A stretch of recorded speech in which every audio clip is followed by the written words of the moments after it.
You're tuning into Black and White Sports on YouTube. The no-holds-barred truth on sports. The main event starts now. Well, guys, if you are actually an undrafted free agent coming into the NFL, you are on a very, very short leash. Now, of course, in the NFL, we have seen some guys that are giants out there. Offensive linemen, defensive linemen, those guys are big. But even for the NFL guys, there seems to be a weight limit. If you're actually carrying way too much weight, if you're almost 500 pounds, that's not a positive in the NFL. It's just not, man. That's a whole bunch of fat on your body. Now, like I said before, man, we've seen some guys that were absolute monsters on the offensive and defensive lines. But those guys could actually play. They had some speed for their sides. But this one undrafted free agent for the Buccaneers, his time in the NFL may be over with completely. And I'm talking about Desmond Watson, undrafted free agent for the Tampa Bay Buccaneers. He's been cut loose. Now, he weighed in, folks, at 449 pounds. And believe it or not, guys, that's some weight that he actually lost. I don't know what his starting weight was when he actually went to camp. I really don't know. But he has a big gut hanging out. And like I said, man, when you're undrafted and you probably don't really have the skills, you're going to be on a short leash. And at the beginning of camp, guys, they actually put him on the non-football, what do they call it, guys? I have to look it up. The non-football illness list at start of camp. Because his conditioning wasn't good. And he definitely wasn't at the weight standards. So that was a red flag right there, guys. I don't think he actually played at all in the preseason. That's where the undrafted guys actually have to make their mark. They're the ones that really get the playing time.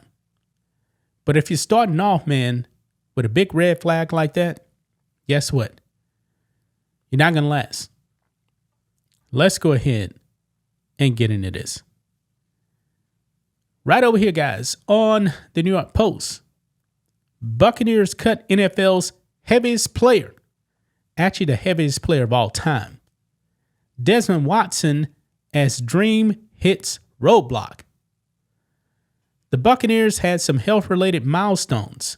They wanted 449-pound rookie Desmond Watson to hit before he could even practice with the team. So he never practiced, guys. The heaviest player in the NFL history reportedly could not hit those, and the Buccaneers opted to move on. Tampa Bay waived Watson ahead of Tuesday's roster cuts and is currently not planning to sign him to the practice squad. According to Fox Sports, this is bad, guys. This is really bad. He won't even be on the practice squad.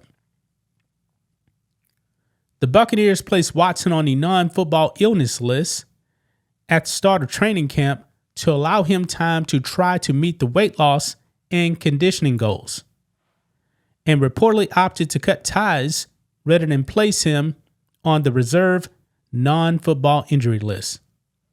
Wow. Quote, he's still working.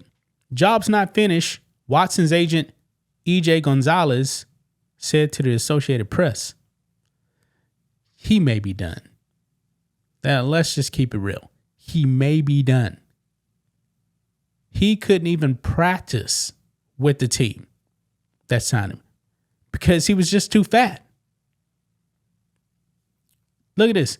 Watson's weight became a national storyline when he weighed in at, get this, 464 pounds at Florida's Pro Day, roughly 1 month before the 2025 NFL draft.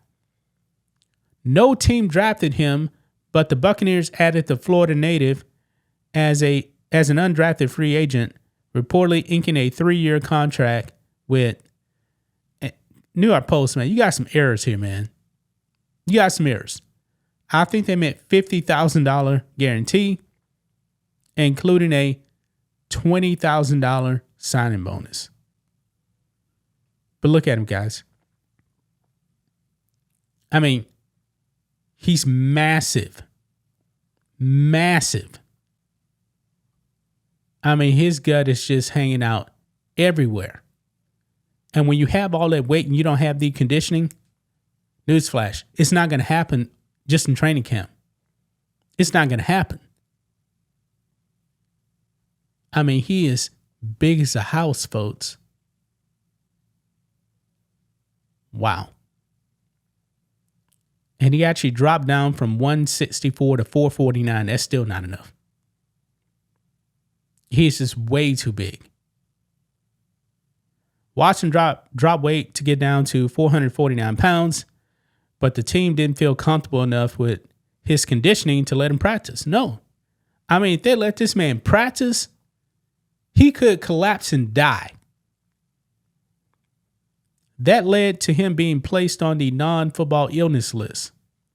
Quote, "We have some milestones we want him to hit before we get him out there," Tampa Bay general manager Jason Light said earlier this month per Pro Football Talk. He's doing a solid job getting there. Added head coach Todd Bowles, quote, "We didn't get him for the tush push, Bowles said. "We got him because we really thought he could play. It's just a matter of getting up to a point where he can play more than 3 plays a drive." Watson did not appear in any of the team's 3 preseason games while trying to get his weight to a range in which the team would be comfortable letting him suit up. I'm wondering, what would the weight be? 380? Something like that? I mean, he still has a long way to go. Now, he still has an opportunity to get on the team, man, but I don't know about that. I don't know about that. But look here, it does say he admitted before the draft that losing weight has always been a challenge for him. Quote, "It's been like my same problem. Not problem, but my same concern throughout college. I'm getting more in depth, getting a better grasp of things I need to do to be successful at the next level. It's been interesting. I've learned a lot about myself in this process." Wow. So, folks, I think the book is closed on him. I really do. I mean, a lot of people do struggle with their weight. They do.